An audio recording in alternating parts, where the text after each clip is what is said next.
M'son nèg qui fait Alzheimer, m'oublier toute bagaille. Ou qui ça? Gen yon lem do yon moun $500, m'bliye c'est moi qui doule. Carrément mal fait gros avec pour lui remettre moi comme moi. M'kon ap chercher papa m tout côté m'pa ka wel. Lem moi si ouais papa m'mande s'il pas ouais qui bon papa me fait pour moi. Bagay ça tellement bon problème. Si yon moun mande m qui j'aime rele, si ak donner sens moi pour mal chercher ou. M'kon fin mener petite moi l'école. Lè ou la gen mal d'elle. C'est un l'autre ti moun moi vinn la kay la ou.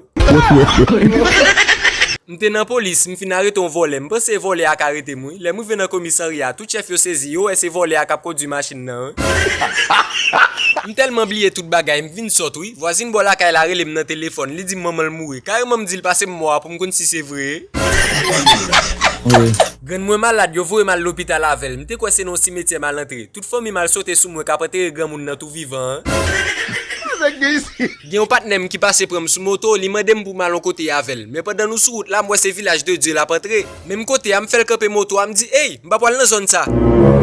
Parce que me songe la charge bandit. Exactement.